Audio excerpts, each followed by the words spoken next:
नमस्कार। आज है 31 मार्च, दिन गुरुवार। वक्त हो गया जी बिजनेस की बहुत ही खास पेशकश इंडिया 360 का। मैं हूं दीपक डोभाल। हो जाइए तैयार दिन भर की बड़ी खबरों के 360 डिग्री एनालिसिस के लिए। लेकिन सबसे पहले बड़ी खबरें। कोरोना के मोर्चे पर बड़ी राहत। देश में कल से खत्म होंगे कोरोना के प्रतिबंध। महाराष्ट्र, पश्चिम बंगाल में भी पाबंदियां खत्म। मास्क पहनना अनिवार्य नहीं। दिल्ली में भी मास्क लगाने पर नहीं लगेगा जुर्माना।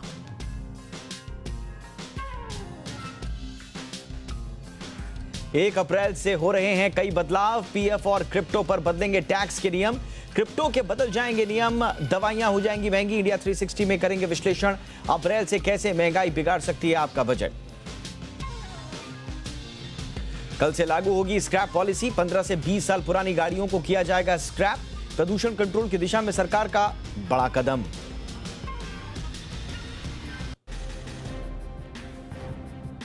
ट्राई का टेलीकॉम कंपनियों को आदेश, कम से कम एक प्लान पूरे महीने का रखना होगा।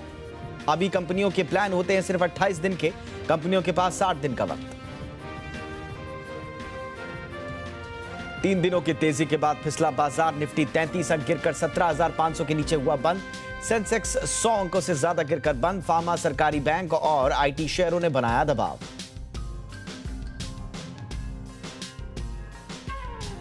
फरवरी में कोर सेक्टर की ग्रोथ बढ़कर 6.5% हुई। कोल, नेचुरल गैस, ऑयल रिफाइनिंग में जोरदार बढ़त। स्टील और बिजली का उत्पादन भी बढ़ा। जी बिजनेस की एक्सक्लूसिव खबर से बीईएमएल में 4% का उछाल। नॉन कोर एसेट के डीमर्जर के लिए एमसीए ने अगले हफ्ते बुलाई बैठक। इमरान खान को मिली 3 दिन की मोहलत। 3 अप्रैल तक स्थगित हुआ नेशनल असेंबली का सत्र।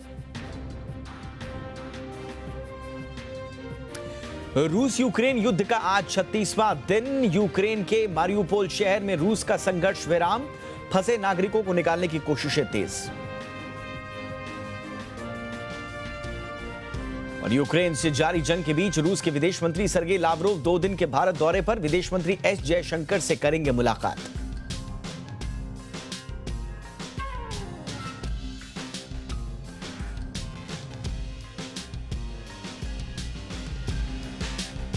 और आइए बात करते हैं कवर स्टोरीज की।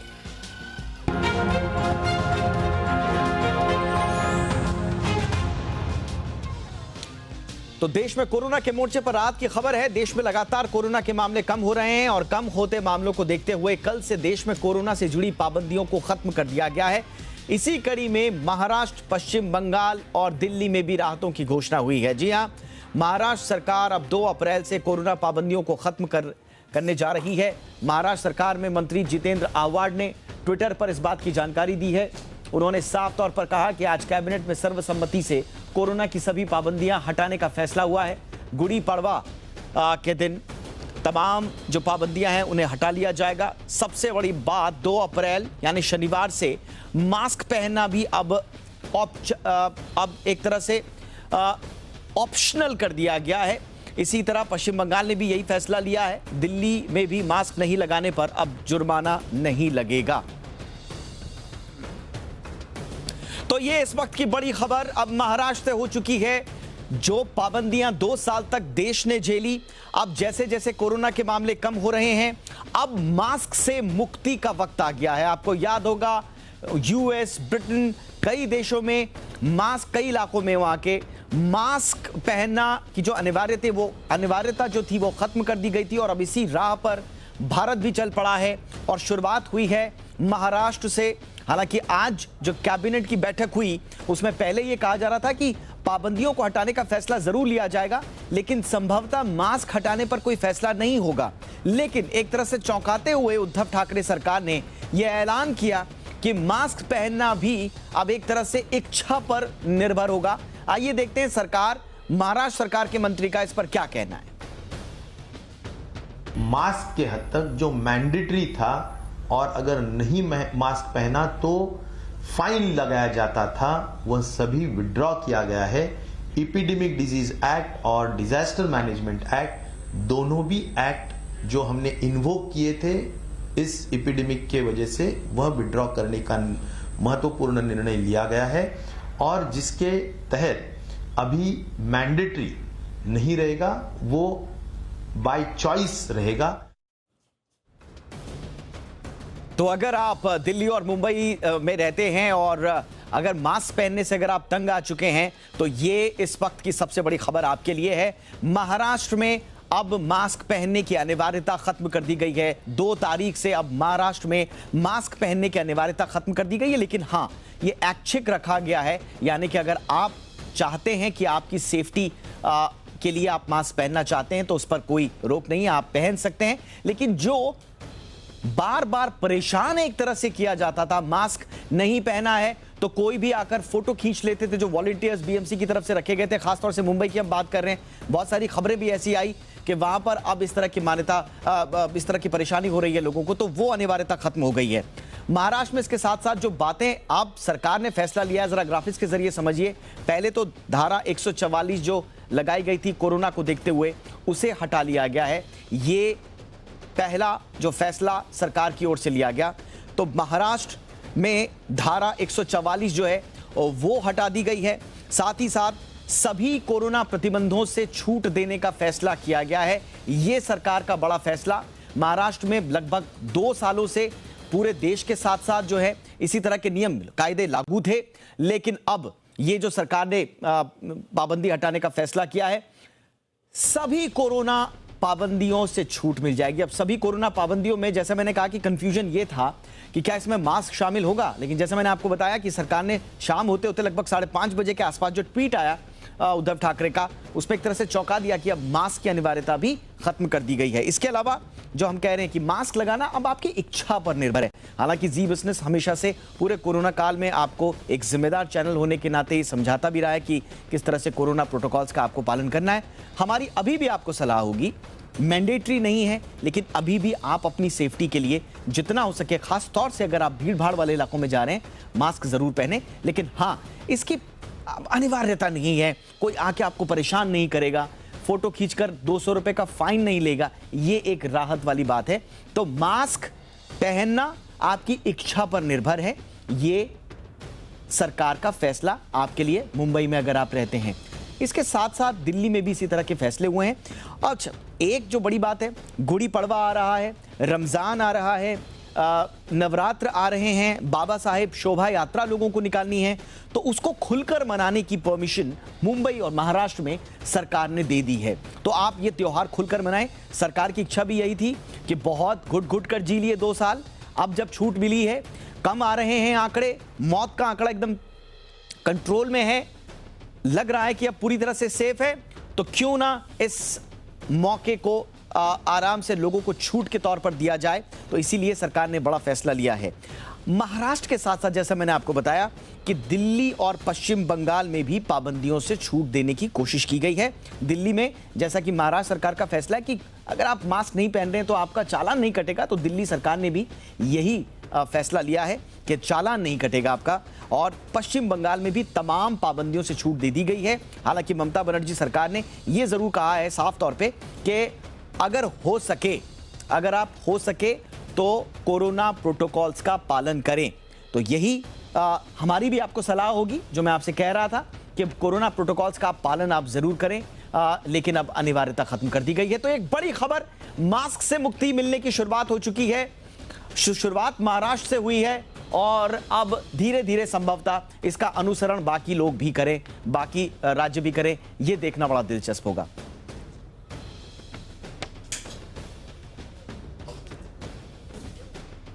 चलिए अब चलते हैं मेरे सहयोगियों के पास और आपको बताते हैं कि सरकार के इस फैसले का आम लोगों ने क्या प्रतिक्रिया दी है। मेरे सहयोगी 2 इस वक्त मेरे साथ जुड़ चुके हैं। मेरी सहयोगी एकता इस वक्त मेरे साथ जुड़ चुकी हैं और साथ ही साथ सुबोध भी जुड़ चुके हैं।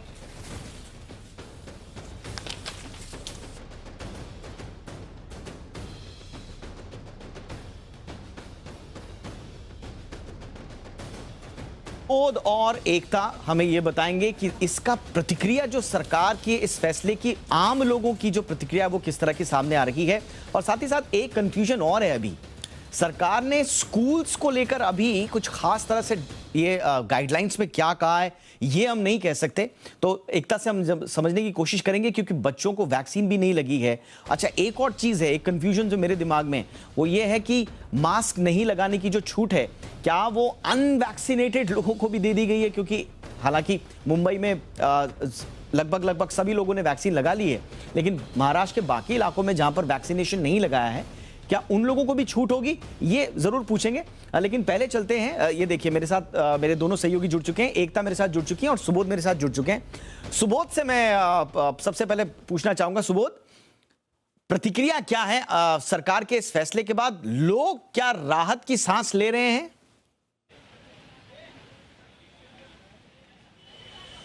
बिल्कुल दीपक, इसके बारे में मैं आपको बता दूं क्योंकि ये अभी शाम को लिया गया फैसला है। अभी बहुत ज़्यादा लोगों के पास ये चीज़ नहीं पहुंची इस फैसले के बारे में, तो प्रतिक्रिया काफ़ी मिली जुली है।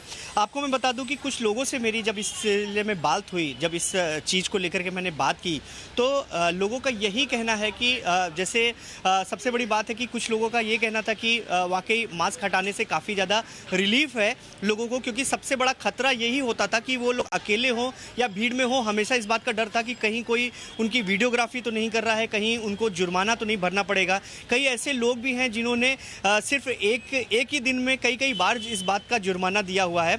वहीं कुछ लोगों का ये भी कहना है कि कहीं ये जो मास्क है, मास्क को लेकर के अगर यह पूरी तरह से हटता है और इसकी अनिवार्यता खत्म की जाती है तो लोगों की लापरवाही बढ़ेगी।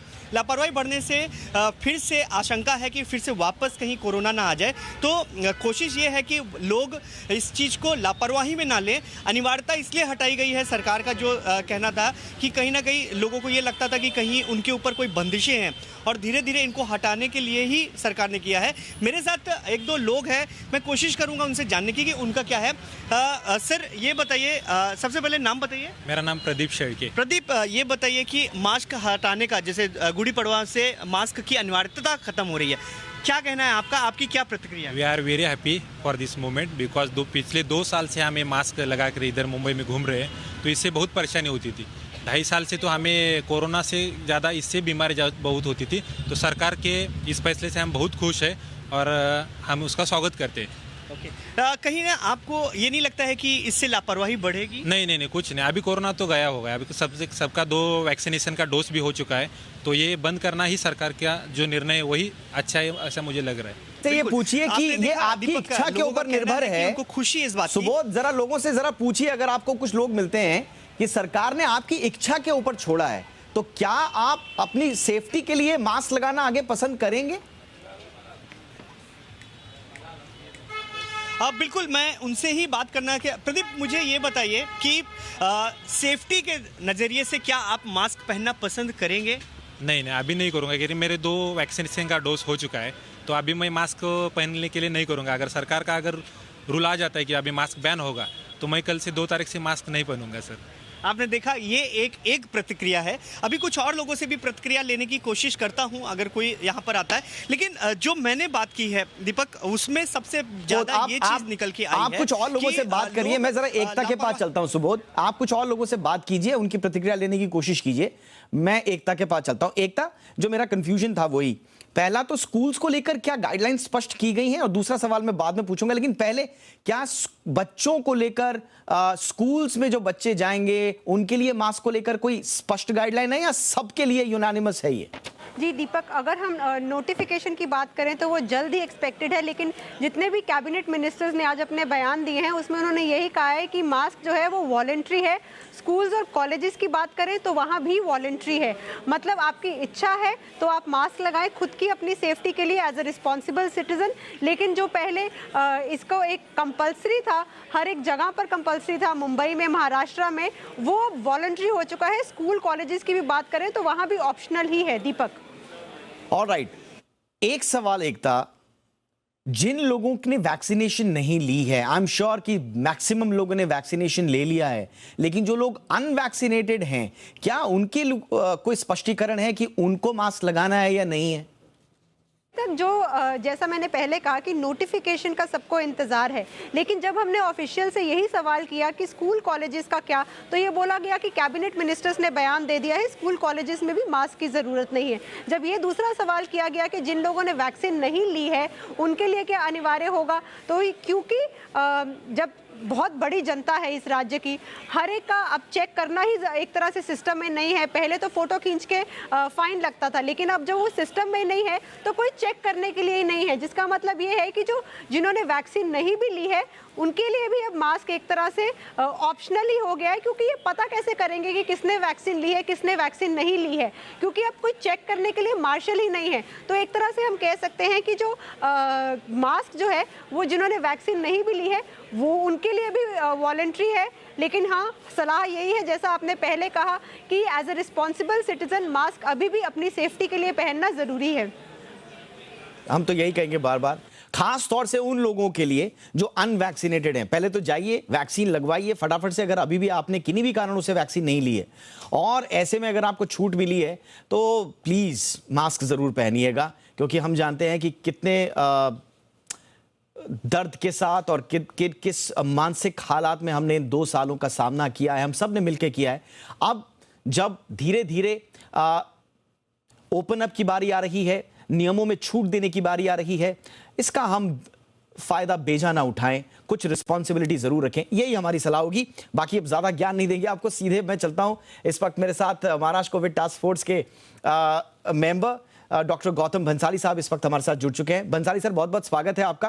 पहले तो sir thank you so much, आप लोगों ने बड़ा शानदार फैसला लिया है, सरकार ने मास्क की अनिवार्यता खत्म कर दी गई है, लेकिन बतौर डॉक्टर सर आप क्या सलाह देंगे अभी लोगों को? जी दीपक जी, जैसे मैं पहले भी बता रहा था इसके बारे में अभी से 15-20 दिन पहले कि कोविड ऑलमोस्ट हमारे यहाँ पे खत्म हो चुका है। जैसे थर्ड वेव का भी हमारा एक्सपीरियंस था, उसमें भी कैजुअलिटी ऐसा कुछ खास नहीं हुई थी। लोगों को हिदायत दी थी कि वो बहुत ही हाईली ट्रांसमिसेबल डिजीज है, बहुत ज्यादा फैलती है, इसलिए पहनना तब तक जरूर था। अभी कोविड ऑलमोस्ट खत्म हो गया है, तो इसलिए सबके बारे में सबको ये कहा गया है कि अभी मास्क पहनने की जरूरत नहीं है। यस, जिसको कोल्ड हो रहा है, जिसको कफ हो रहा है, जिसको हाई ग्रेड फीवर है, वो अपनी इच्छा से अपना इंडिविजुअल डिसीजन लेकर के मास्क लगाना चाहिए, वो लगा सकता है। बाकी लोगों को किसी को मास्क लगाने की जरूरत अभी नहीं है। और दूसरा, जो म्युनिसिपल कॉर्पोरेशन ने भी मार्शल्स वगैरह डिप्लॉय किए थे, वो भी सारे हटा दिया कि जो फोटो खींचेंगे, फाइन लगाएंगे, वो सारा चीजें कर दिया। जो प्री कोविड सिस्टम था, सारा सिस्टम वापस वो लागू करने का नोटिफिकेशन भी अभी आ रहा है सुबह में। सो मास्क की जरूरत हेल्थ कंसर्न के हिसाब से भी अभी नहीं है। और जो बेसिकली इसका था कि इन्फेक्शन फैलता है, वो अभी इन्फेक्शन नहीं रहा, कोविड ऑलमोस्ट जा चुका है, तो हमारे हिसाब से मास्क की जरूरत नहीं है। जी सर, आप भी यही सलाह दे रहे हैं कि अब मास्क की जरूरत नहीं है, और खास तौर से वो लोग जरूर राहत की सांस ले रहे होंगे जिनका आते जाते मार्शल से पाला पड़ता था, कहा सुनी झूमा झटकी भी हो जाती थी उन लोगों के साथ, तो वो बड़ी राहत की सांस लेंगे।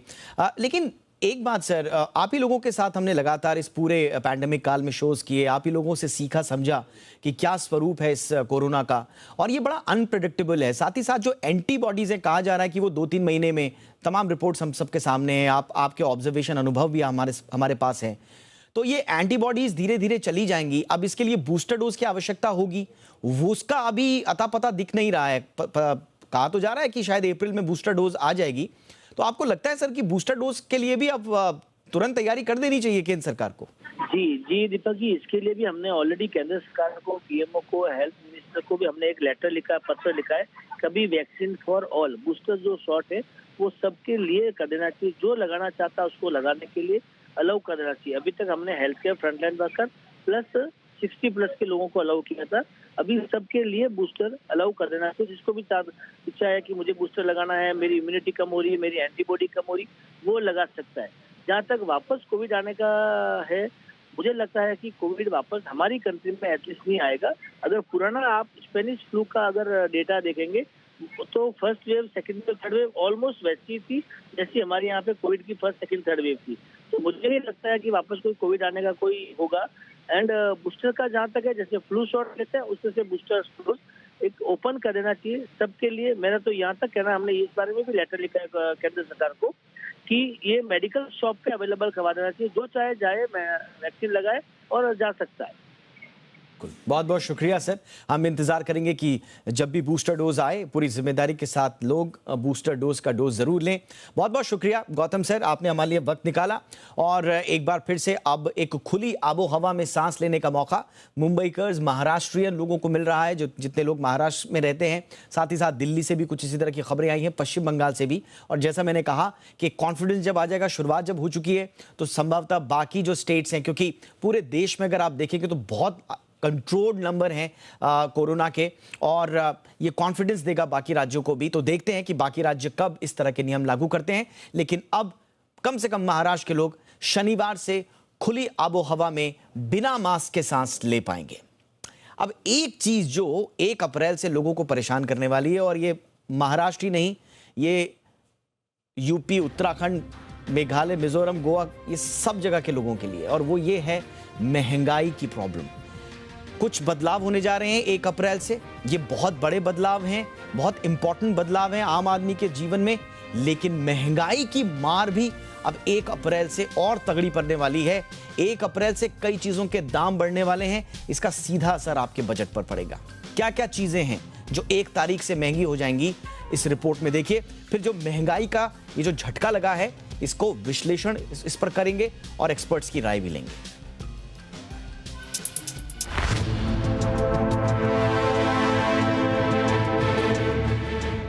नया वित्त वर्ष जब भी आता है तो अपने साथ कई तरह के बदलाव भी लेकर आता है। कई बार ये बदलाव आपको राहत देने वाले होते हैं, तो कई बार जेब पर बोझ बढ़ाने वाले। और इस बार जेब पर बोझ बढ़ाने वाले बदलावों की भरमार है। नए वित्त वर्ष के पहले दिन यानी 1 अप्रैल से ही बजट में की गई ज्यादातर घोषणाएं भी अमल में आती हैं। और बजट में हुए एक ऐलान की वजह से नए वित्त वर्ष में आपके लिए कई चीजें महंगी होने वाली हैं। 1 अप्रैल से रेफ्रिजरेटर, फिटनेस ब्रांड्स, ईयरबड से लेकर तमाम इलेक्ट्रॉनिक्स और डिवाइसेस के दाम बढ़ने की संभावना है। दरअसल सरकार ने एल्यूमिनियम के अयस्क और कंस्टेंट पर 30% आयात शुल्क लगा दिया है। ये शुल्क 1 अप्रैल से लागू होगा। इसका इस्तेमाल एसी और फ्रिज का हार्डवेयर बनाने में होता है। कच्चे माल की सप्लाई महंगी होने से कंपनियों की लागत में इजाफा होगा और इसका सीधा बोझ उपभोक्ताओं पर पड़ेगा। इसके अलावा कंप्रेसर में इस्तेमाल होने वाले पार्ट्स पर भी आयात शुल्क बढ़ा दिया गया है, जिससे रेफ्रिजरेटर के दाम बढ़ जाएंगे। सरकार ने एलईडी बल्ब बनाने में इस्तेमाल होने वाली सामग्री पर भी शुल्क बढ़ाया है। इससे एलईडी भी महंगी होगी। इसके अलावा चांदी के बर्तन और उत्पाद भी महंगे होंगे, क्योंकि सरकार ने इन पर आयात शुल्क में बदलाव किया है। 1 अप्रैल से नेचुरल गैस के दाम भी बढ़ेंगे। नेचुरल गैस के दाम बढ़ने से सीएनजी और पीएनजी महंगी होगी, यानी इसका सीधा असर आपके किचन पर पड़ेगा। इंडस्ट्रीज में भी नेचुरल गैस का भरपूर इस्तेमाल होता है। फर्टिलाइजर जैसी इंडस्ट्री और कई पावर प्लांट नेचुरल गैस से चलते हैं। ऐसे में दाम बढ़ोतरी का सीधा मतलब है कि ज्यादातर प्रोडक्ट के दाम बढ़ेंगे। नेचुरल गैस के अलावा अप्रैल से गाड़ियां खरीदना भी आपके लिए महंगा होगा। जहां एक तरफ टाटा मोटर्स ने अपनी गाड़ियों की कीमत में 2 से 2.5% तक दाम बढ़ाने का फैसला किया है, वहीं टोयोटा के किर्लोस्कर मोटर ने भी अपने सभी प्रोडक्ट की कीमत 4% तक बढ़ाने का फैसला किया है। इनके अलावा मर्सिडीज बेंज इंडिया अपनी सभी कारों के दाम बढ़ाने जा रही है। BMW भी अप्रैल से अपनी सभी कारों की कीमत में 3.5% तक की बढ़ोतरी करने जा रही है। महंगाई की मार नए वित्त वर्ष से आपकी सेहत पर भी भारी पड़ेगी। दरअसल अप्रैल से 800 से ज्यादा दवाओं के दाम बढ़ने वाले हैं। इसमें पैरासीटामोल, फिनाइटोइन सोडियम, एजिथ्रोमाइसिन और मेट्रोनिडाजोल जैसी दवाएं शामिल हैं। सरकार ने इन दवाओं के दाम में 10% की बढ़ोतरी को मंजूरी दी है। इसके अलावा महाराष्ट्र के मुंबई, पुणे और नागपुर जैसे शहरों में अब घर खरीदना महंगा होगा, क्योंकि राज्य सरकार ने अप्रैल से स्टाम्प ड्यूटी पर 1% मेट्रो सेस फिर से लागू कर दिया है। तो इस बार वित्त वर्ष आ रहा है आपकी जेब पर बोझ बढ़ाने। अब देखना होगा कि इस बोझ को कम करने के लिए सरकार की तरफ से किस तरह के फैसले आने वाले दिनों में लिए जाते हैं। ब्यूरो रिपोर्ट, जी मीडिया। चलिए अब आपको जरा ये भी बता देते हैं कि महंगाई पर तो हम आगे चर्चा भी करेंगे, लेकिन इसके अलावा आपके जीवन में कौन कौन से बदलाव आने वाले हैं उन पर भी जरा ग्राफिक्स के जरिए एक नज़र डाल लेते हैं। और जी बिजनेस पे हम लगातार आपको ये भी समझाने की कोशिश कर रहे हैं, और इससे पहले भी हमने आपको बताया कि 1 तारीख से क्या क्या बदलाव आने वाले हैं। तो अप्रैल आया, बदलाव लाया, लेकिन उन बदलावों की पूरी रूपरेखा क्या है, जरा एक ये देख लेते हैं। फटाफट से जुड़ते हैं। 1 अप्रैल से बड़े बदलाव, जिसका हमने अभी जिक्र भी किया कि कोरोना से जुड़े प्रतिबंध अब खत्म हो जाएंगे। हालांकि सलाह यही कि प्रोटोकॉल्स का पालन जितना हो सके करें तो ये अच्छा रहेगा। दूसरा बदलाव देख लेते हैं फटाफट से। दूसरे बदलाव में पैन आधार लिंक नहीं होने पर 500 रुपए का जुर्माना लगेगा और ये जुर्माना बढ़ता रहेगा। अभी तो 3 महीने के लिए 500 रुपए का जुर्माना लगेगा और उसके बाद आप पैन आधार लिंक कर सकते हैं अगर अभी भी नहीं किया है तो।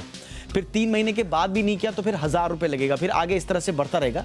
तो ये इसका ख्याल जरूर रखें। 1 अप्रैल में ये थोड़ा सा चिंता वाली बात है कि पीएफ में सालाना जो 2.5 लाख से ज्यादा निवेश के ब्याज पर अब टैक्स लगेगा। 2.5 लाख रुपए से ज्यादा का निवेश है अगर पीएफ में तो वो आपकी इनकम वाले स्लैब में आ जाएगा। तो ये एक थोड़ा सा चिंता वाली बात। पहले ये ब्याज मुक्त होता था, अब उस पर ब्याज लगेगा।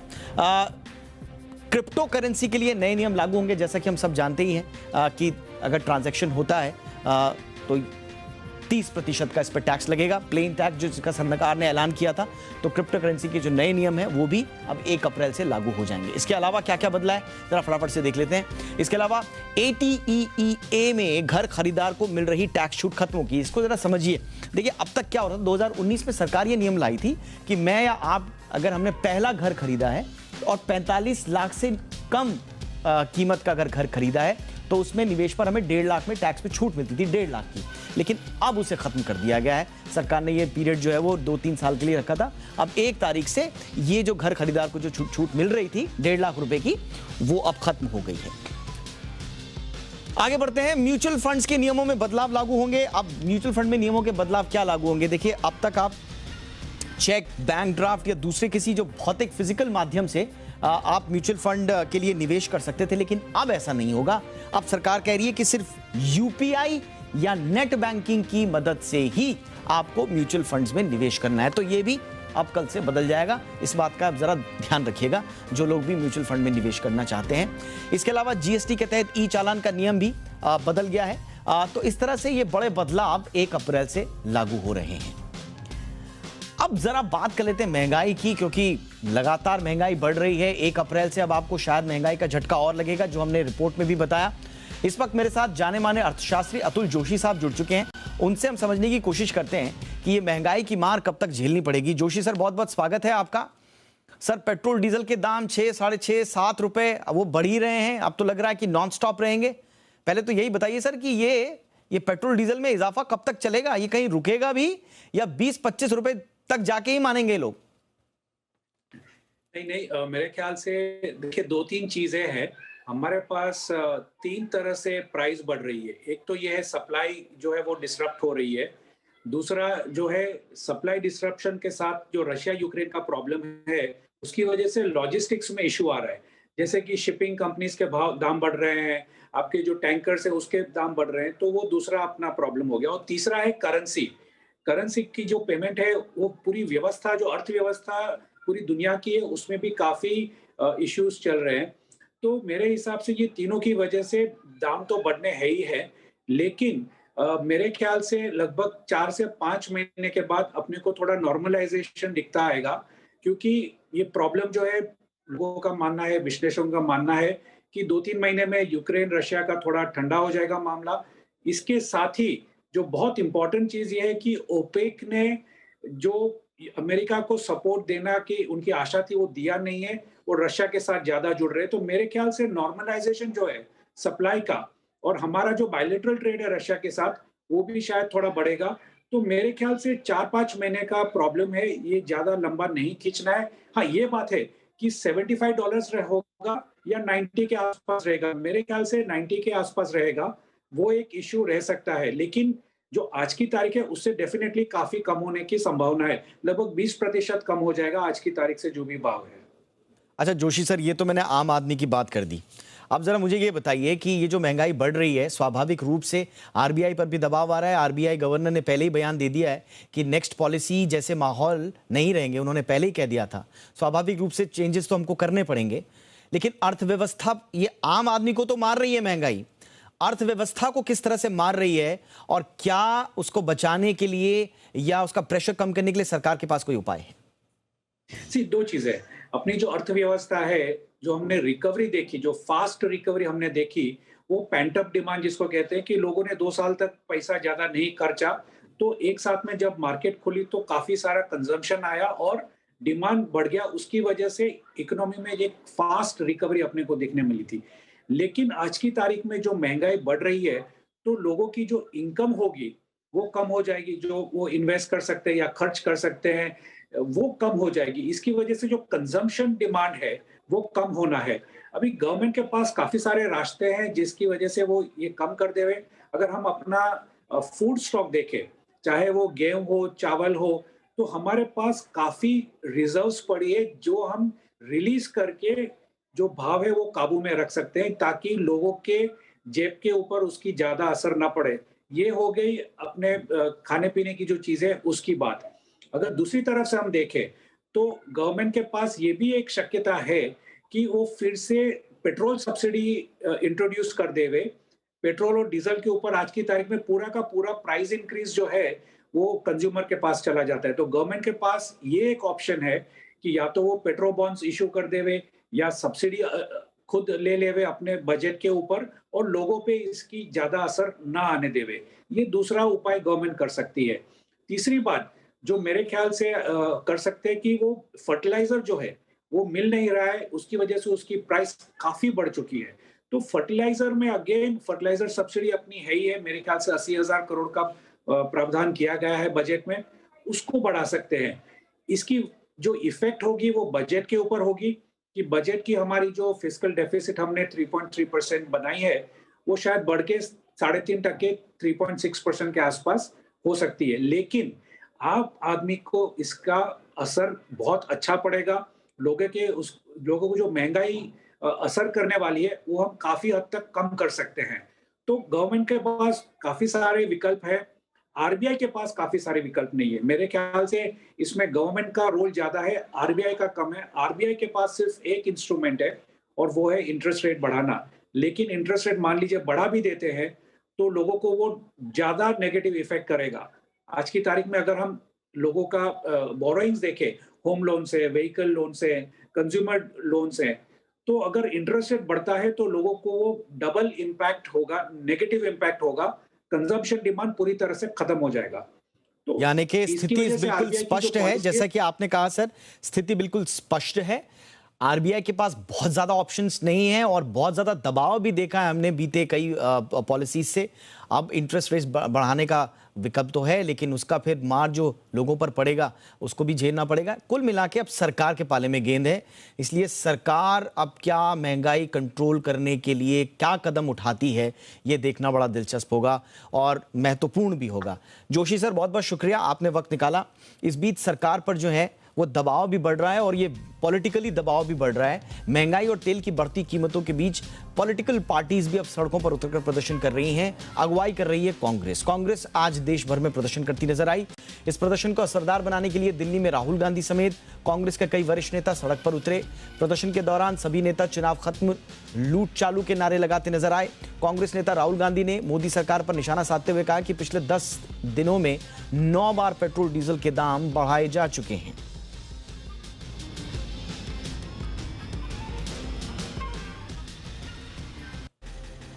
चलिए अब जरा बात रूस यूक्रेन जंग की कर लेते हैं।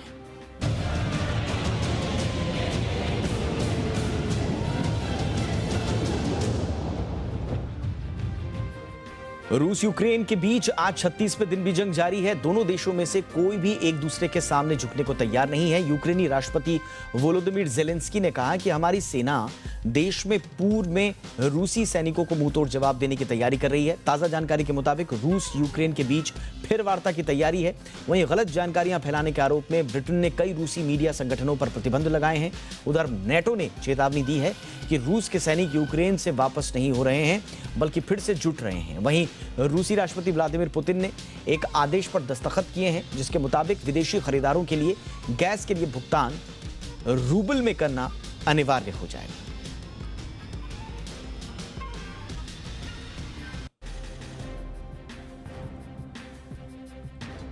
और इस सबके बीच यूक्रेन संकट जो उपजा है उसमें अचानक भारत वैश्विक कूटनीति के केंद्र में आ गया है। जी हां, बीते 48 घंटे से लेकर अगले 48 घंटों तक दुनिया के कई प्रमुख देशों के नेता और प्रतिनिधि भारत आए हैं या आ रहे हैं। रूस के विदेश मंत्री सर्गेई लावरोव भी भारत आ रहे हैं। यूक्रेन संकट को लेकर अमेरिका में लगातार भारत के संपर्क में है अमेरिका। भारतीय मूल के अमेरिकी उपराष्ट्रीय सुरक्षा सलाहकार दिलीप सिंह भारत आ चुके हैं। जर्मनी और ब्रिटेन के प्रतिनिधि भी नई दिल्ली में डटे हुए हैं। ऐसे में इस बात की संभावना बढ़ रही है कि यूक्रेन संकट का हल भारत की पहल से निकल सकता है और भारत की भूमिका बड़ी महत्वपूर्ण रहने वाली है।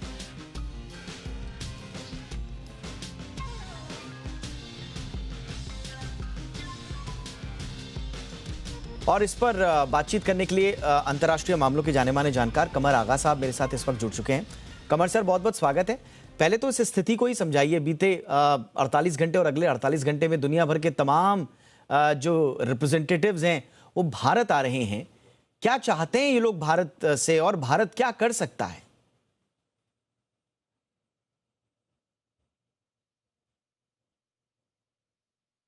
कमर सर, मेरी आवाज आपको आ रही है?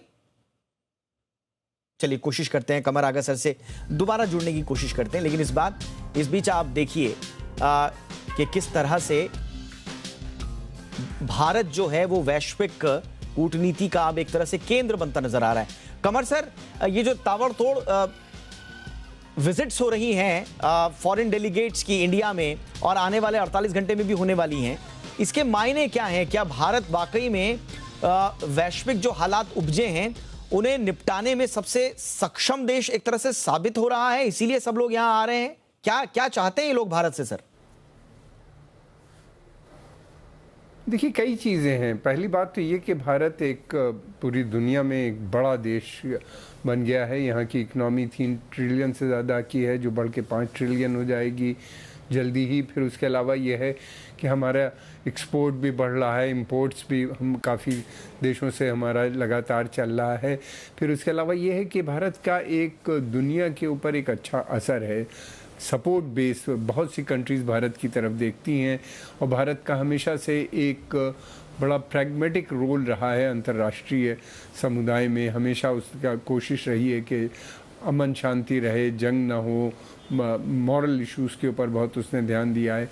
अगर कहीं इस तरह की कोई बड़ी लड़ाई झगड़ा होता है भी है तो Bharat non align status maintain करता है। और दूसरी तरफ ये भी है, भारत जो है अपने हित में काम करता है, किसी दूसरे मुल्क के हित के लिए वो काम नहीं करता। इस वजह से एक तरफ तो उसकी बहुत अच्छी दोस्ती अमेरिका से है, तो दूसरी तरफ रशिया से भी है, इजराइल से भी है, अरबों से भी है, ईरान से भी है। तो सभी देश भारत की तरफ देखते हैं और इस संकट की घड़ी में भारत का रोल और बढ़ जाता है। ख़ास तौर से यूक्रेन में भी सभी चाहते हैं कि भारत एक ऐसा रोल प्ले करे जिससे जंग में रुकावट आ सके। अपने अपने अलग अलग लोग, अलग अलग देश अपने अपने पॉइंट ऑफ व्यू आ रहे हैं बताने के लिए। ब्रिटिश फॉरेन सेक्रेटरी अभी दिल्ली में थी, अब लावरोव आ गए हैं, रशियन फॉरेन मिनिस्टर भी आ चुके हैं, जर्मन सीनियर ऑफिशियल 2 दिन पहले दिल्ली में थे। फिर उसके अलावा नेपाल के प्रधानमंत्री भी आ रहे हैं कल। फिर इसके अलावा कई एक देश के लोग आए। फिर इसके अलावा ये बड़ी समिट भी हुई प्रधानमंत्री ने, जिसको एड्रेस किया, जिसमें कई देश थे। तो इस तरह से देखा जाए तो एक नई दिल्ली जो है एक बड़ा सेंटर ऑफ अट्रैक्शन बन गया है, एक बड़ा डेवलपमेंट सेंटर भी बनता जा रहा है देशों के लिए। और दूसरी तरफ ये कि डिप्लोमेसी का भी एक बड़ा सेंटर प्रधानमंत्री जी ने इसको, मोदी जी ने इसको बनाया है। तो इस तरह से एक बड़ा रोल भारत ने अपना एक्वायर कर लिया है अंतर्राष्ट्रीय समुदाय के अंदर। फिर भारत की तरफ जो दूसरे देश हैं, जैसे यूरोप के देश हैं, उनसे भी हमारे बड़े अच्छे संबंध हैं। और इसके अलावा हम चाहते हैं कि ग्लोबल पीस बनी रहे। और साथ में ये भी है, भारत ये भी इन्वायरमेंट के जो इश्यूज़ हैं उनको भी उसने उठाया है, दुनिया में ग्लोबल पटल पे रखा है, विश्व पटल पे रखा है कि ये एक बड़ी समस्या है। फिर हमारी जो वैक्सीन डिप्लोमेसी थी वो बड़ी कामयाब रही, जिससे बहुत से देशों को मदद मिली, अफ्रीका के हों या एशिया के अंडर डेवलप्ड जो नेशन हैं या लीस्ट डेवलप्ड नेशन है, भारत ने उनको भी वैक्सीन मुहैया कराई। अफ़गानिस्तान में भारत का एक बड़ा रोल रहा है जो बड़ा सराहनीय है, सभी को है। आतंकवाद से भारत लगातार लड़ाई लड़ रहा है जिससे अधिकतर देश चिंतित हैं, तो वो भी भारत की तरफ देखते हैं। भारत का एक लंबा एक्सपीरियंस है आतंकवाद से डील करने के लिए और उसकी हमेशा कोशिश रहती है कि आतंकवाद का नाश हो पूरी दुनिया में। उसके लिए वो डिप्लोमेटिक लेवल पे भी और फिर उसके अलावा वो खुद मिलिट्रीली भी इंगेज है जम्मू एंड कश्मीर और दूसरी जगहों पे हम देख रहे हैं।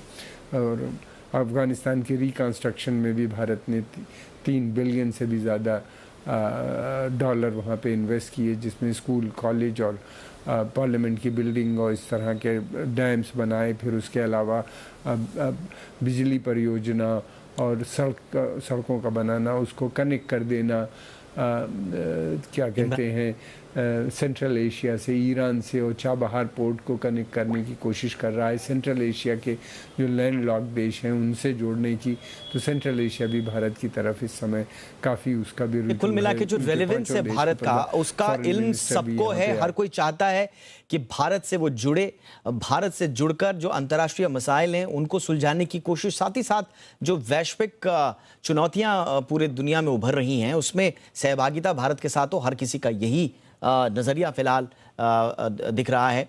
बने रहिए सर हमारे साथ। पाकिस्तान का इंपॉर्टेंट डेवलपमेंट चल रहा है, उस पर भी ज़रूर आपका एक टेक लेंगे। इमरान खान की कुर्सी अब फिलहाल 3 दिन के लिए और बच गई है। हंगामे की वजह से पाकिस्तान की संसद 3 अप्रैल तक स्थगित कर दी गई। अब 3 अप्रैल को अविश्वास प्रस्ताव पर वोटिंग होगी। अब दरअसल विपक्ष आज ही वोटिंग की मांग कर रहा था, जिसे लेकर संसद में हंगामा हुआ। हंगामे के बाद स्पीकर ने पाकिस्तान की नेशनल असेंबली को 3 अप्रैल तक स्थगित कर दिया। वहीं इमरान खान के करीबी मंत्री फवाद चौधरी ने विपक्ष पर सरकार को गिराने की साजिश रचने का आरोप लगाया है। फवाद चौधरी ने कहा कि सरकार गिराने की साजिश इमरान ने रची है। इमरान खान के मंत्री ने भारत और इजराइल का नाम भी लिया है। साथ ही कहा है कि हम विपक्ष को सबूत दिखाने के लिए भी तैयार हैं। फवाद चौधरी ने बताया कि इमरान खान आज पाकिस्तान की जनता को संबोधित करेंगे और खबर आ रही है कि उन्होंने संबोधन शुरू भी कर लिया है। जरा सुन लेते हैं इमरान खान क्या कह रहे हैं अपनी आवाम से।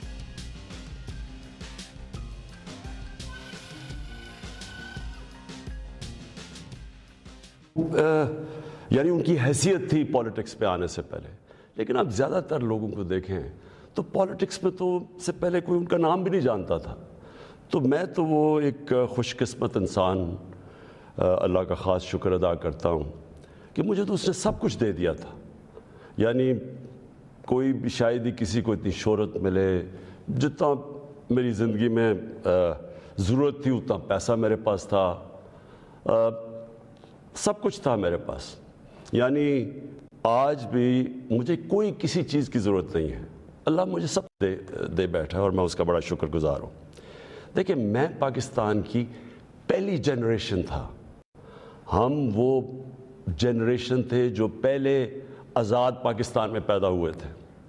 पाकिस्तान मेरे से सिर्फ 5 साल बड़ा है। तो मेरे माँ बाप जो थे, मैं बार बार लोगों को बताता हूँ, वो एक गुलामी के दौर में पैदा हुए थे, वो अंग्रेज़ के दौर में पैदा हुए थे। और मैं जब तक बड़ा होता रहा।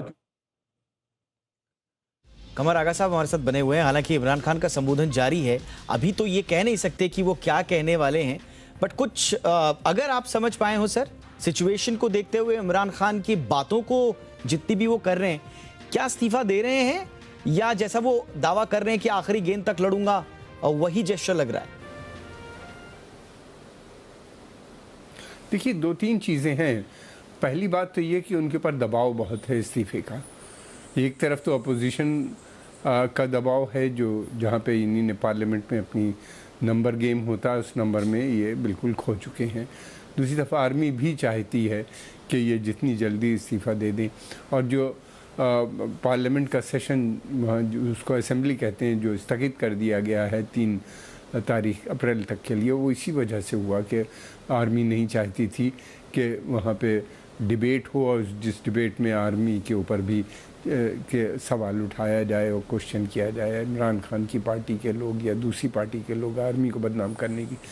बड़ी मुसीबत ये है इस वक्त सेना के सामने कि इमरान खान खुद तो डूबे, साथ में सेना को भी ले डूबे। सेना की भी, क्योंकि सेना की मदद से आए थे इनकी, अब ये और इन्हीं ने बड़े बड़े वायदे किए थे, वायदे पूरे नहीं हुए, मुल्क में प्रॉब्लम्स, समस्याएं बढ़ती चली गई और इतनी ज़्यादा बढ़ गई हैं जिसकी कोई, चाहे वो इकनॉमिक हो या पॉलिटिकल हो या आतंकवाद से जुड़ी हुई हों, हालात बहुत ख़राब होते चले जा रहे हैं कि कोई दूसरा भी आएगा तो मैं नहीं समझता कि उसको संभाल पाएगा।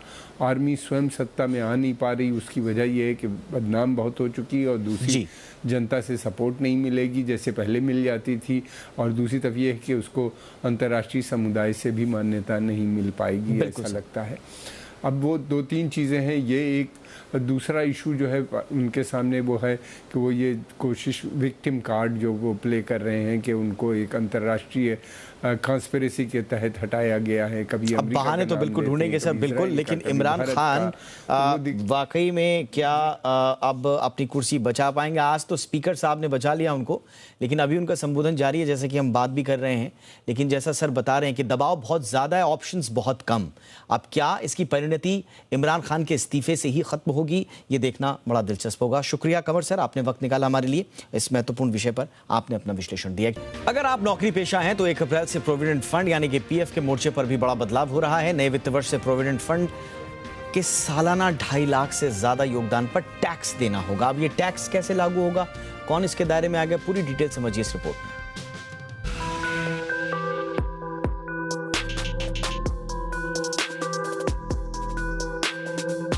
नौकरी पेशा लोगों के लिए पीएफ यानी प्रोविडेंट फंड सेविंग और रिटायरमेंट कॉर्पस बनाने का एक जरिया है। अभी तक पीएफ में आपके योगदान और उस पर मिलने वाले ब्याज पर कोई टैक्स नहीं था, लेकिन नए वित्त वर्ष से 2.5 लाख रुपए से ज्यादा के योगदान पर मिलने वाला ब्याज टैक्स के दायरे में आएगा। वहीं अगर एम्प्लॉयर आपके लिए पीएफ में कंट्रीब्यूट नहीं करता है तो कंट्रीब्यूशन के ब्याज पर टैक्स फ्री की सीमा 5 लाख रुपए हो जाएगी। अब आपको समझाते हैं कि ये टैक्स कैसे लगेगा। टैक्स बॉडी सीबीडीटी ने पीएफ पर टैक्स को लेकर अगस्त में एक सर्कुलर जारी किया था। इस सर्कुलर के मुताबिक ईपीएफओ अब 2 अलग-अलग पीएफ अकाउंट मेंटेन करेगा। एक अकाउंट में वो योगदान शामिल होगा जिस पर टैक्स कटना है, तो दूसरे में नॉन टैक्सेबल कंट्रीब्यूशन शामिल होगा। टैक्सेबल अकाउंट में जमा रकम पर जो भी ब्याज आपको मिलेगा उस पर टैक्स कटेगा। इसे एक उदाहरण से आपको समझाते हैं। मान लीजिए कि वेतनभोगी ए ने वित्त वर्ष 2021-22 में 3,50,000 रुपए पीएफ खाते में कुल जमा किए हैं। इस रकम में से ईपीएफओ 2,50,000 रुपए नॉन टैक्सेबल अकाउंट में जमा करेगा, क्योंकि ये अमाउंट टैक्स फ्री है। तो वहीं बाकी 1 लाख रुपए टैक्सेबल खाते में जमा होगा। अब अगर ए को 2021-22 के लिए 8.5% ब्याज मिलता है तो 2.5 लाख रुपए पर उसे 21,500 रुपए का ब्याज मिलेगा, जिस पर कोई टैक्स नहीं लगेगा। वहीं 1 लाख रुपए पर मिले 8,500 के ब्याज पर टैक्स लगेगा। सरकार ने कहा है कि इसका असर ईपीएफ में योगदान करने वाले 1% से भी कम लोगों पर पड़ेगा। फिलहाल ईपीएफओ के 6 करोड़ सब्सक्राइबर्स हैं। बता दें कि पीएफ खाते में एम्प्लॉयर आपकी बेसिक सैलरी का 12% कंट्रीब्यूट करता है और इतना ही कंट्रीब्यूशन आपकी तरफ से जाता है। आपका पूरा योगदान जहां पीएफ खाते में जाता है तो वहीं एम्प्लॉयर का योगदान 2 हिस्सों में बंटता है। एम्प्लॉयर की 12% में से 8.33% एम्प्लॉय पेंशन अकाउंट में जाता है, जिस पर कोई ब्याज नहीं मिलता, और बाकी 3.67% आपके पीएफ खाते में जमा होता है। अब सब्सक्राइबर्स पर टैक्स वाले इस नियम का कुछ खास असर पड़ने वाला नहीं है, क्योंकि इसके जरिए सिर्फ मोटी तनख्वाह वालों पर ही टैक्स लगाया गया है। ब्यूरो रिपोर्ट, जी मीडिया। आइए, इस हफ्ते हमने आपके लिए खास सीरीज चलाई है मेटावर्स की पाठशाला। आइए शुरू करते हैं।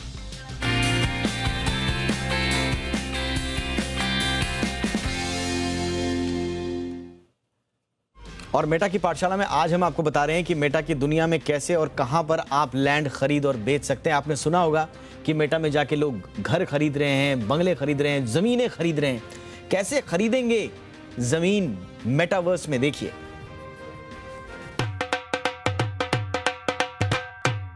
हाल ही में दलेर मेहंदी ने मेटा की दुनिया में एंट्री ली अपने बल्ले बल्ले लैंड से। इस वर्चुअल लैंड में दलेर अपने वर्चुअल कॉन्सर्ट करते हैं, जिसकी टिकट वो बेचते हैं मेटा में डील करने वाली गेमिंग कंपनी की साइट्स और ऐप पर। लोग टिकट खरीदकर अपने वर्चुअल अवतार को बल्ले बल्ले करवाते हैं। मेटा में हर एक डिजिटल अवतार एनएफटी होता है। मेटा के यूनिवर्स में लोग प्रॉपर्टी या लैंड उन प्लेटफॉर्म्स पर खरीदते हैं जिन्होंने अपने मेटा की दुनिया बना रखी है। आसान भाषा में समझे तो ये प्लेटफॉर्म वो 3D 4D वीडियो गेम्स होती हैं जो AR, VR, ऑगमेंटेड रियलिटी और वर्चुअल रियलिटी को सपोर्ट करती हैं। ये वीडियो गेम्स ब्लॉकचेन टेक्नोलॉजी पर आधारित होती हैं। सैंडबॉक्स और डिसेंट्रलैंड जैसे मेटावर्स प्लेटफॉर्म्स पर दुनिया के दिग्गज लैंड या प्रॉपर्टी खरीद रहे हैं। मेटावर्स में खरीद फरोख्त में डिजिटल करेंसी का इस्तेमाल होता है, जिसके लिए आपके पास क्रिप्टो वॉलेट होना जरूरी है। सैंडबॉक्स में HSBC ने वर्चुअल लैंड खरीदा तो JP Morgan Chase ने डिसेंट्रलैंड में। कहने को ये वर्चुअल रियल एस्टेट है, लेकिन इसका बिजनेस इतना सीरियस है कि कई कंपनियां बतौर ब्रोकर वर्चुअल लैंड ढूंढती हैं और मोल भाव करके अपने क्लाइंट्स को लैंड दिलवाती हैं। अब जब लोग मेटावर्स में लैंड या प्रॉपर्टी खरीदते हैं तो बतौर NFT उनके पास आती है। वो NFT वो आगे बेच सकते हैं या फिर अपनी प्रॉपर्टी को आगे किराए पर चढ़ा सकते हैं। बस आप ये सोचिए कि आपके पास जो लैंड अगर रियल लाइफ में होता तो आप उसके साथ कैसे पैसे कमा सकते हैं। ठीक वैसे ही मेटावर्स में भी कमा सकते हैं, क्योंकि मेटावर्स एक तरह से 3D 4D वीडियो गेम जैसी दुनिया है जो कि ब्लॉकचेन टेक्नोलॉजी पर आधारित है, इसीलिए पूरी तरह से सेफ है। और लोग यही सोच रहे हैं कि मेटावर्स आगे जाके सोशल मीडिया का फ्यूचर होने वाला है, इसलिए उसमें उनको इन्वेस्टमेंट का रिटर्न मिल सकता है। लेकिन ये बहुत ही वॉलेटाइल मार्केट है, भारत में रेगुलेटेड नहीं है, इसीलिए जी बिजनेस की यही सलाह है कि सोच समझकर आप इसमें निवेश कीजिए। एकता सूरी, जी मीडिया, मुंबई। एक दुर्लभ मास्क की नीलामी को लेकर फ्रांस के मोंटपेलियर शहर में हंगामा मचा हुआ है। अजीब से दिखने वाले इस मास्क को लगभग 35 करोड़ रुपए में बेचा गया है।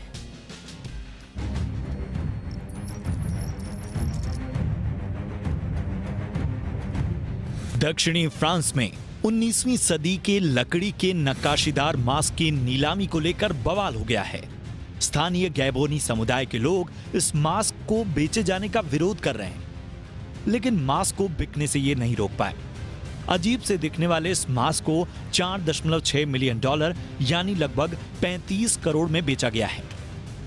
लकड़ी के इस दुर्लभ मास्क का इस्तेमाल गैबोन के फेंग जाति के लोग धार्मिक समारोहों में करते हैं।